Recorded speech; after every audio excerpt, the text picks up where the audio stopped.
make two types of lobster rolls, the traditional Maine Lobster Roll and then the Connecticut Lobster Roll. I'm going to start with the Maine Lobster Roll. We have taken our lobster meat, this is about 1 pound right here, so it's divided into two 1/2 pounds, each making about 2 lobster rolls apiece. I will take the 1/2 pound of lobster meat onto a cutting board, and I'm going to kind of chop it up into smaller, I don't want to say bite-sized pieces. So I always like to start with a very minimal amount of mayo, depending on person's taste. My family likes it light. So you're tossing this as if you'd toss like a chicken salad or a potato salad. You want to get the mayo completely covering the lobster meat. So this meat is now ready for a toasted bun, and that's the Maine Lobster Roll.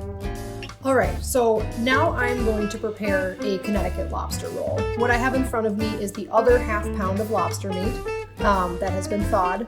This pan has already been prepared with melted butter. We just put a thin layer on here.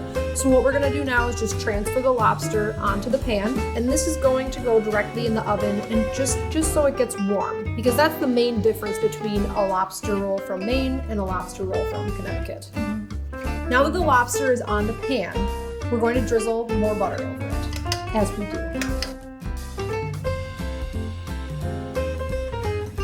So now we're going to pop the lobster in the oven. It's already preheated at 350 degrees. It's going to stay in there for about 10 to 12 minutes or to an internal temperature of about 140 degrees. Yep.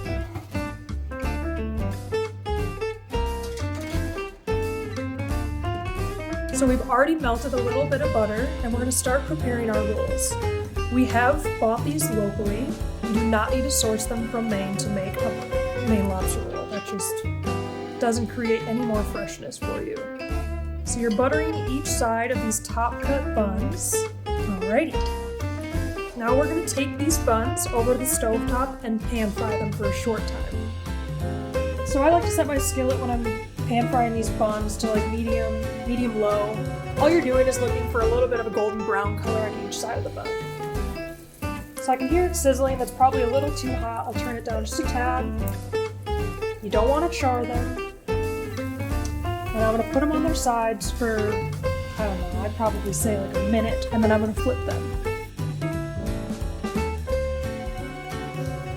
I'm going to leave these again for about a minute. So now we've removed our buns from the stovetop. We are ready to assemble the lobster rolls. I'm going to start with the Maine Lobster Roll. Take the toasted bun, and about half this meat is going to be placed inside.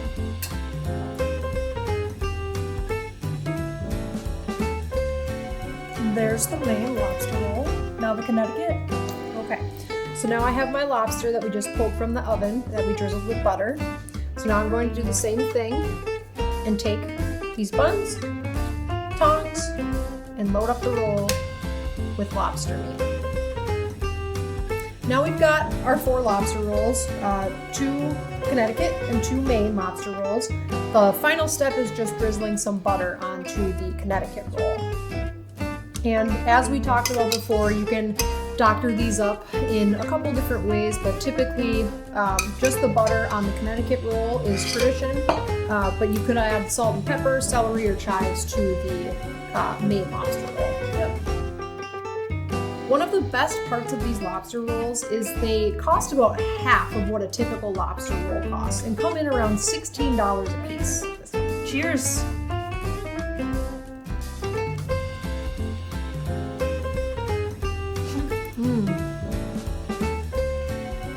Good stuff. So good.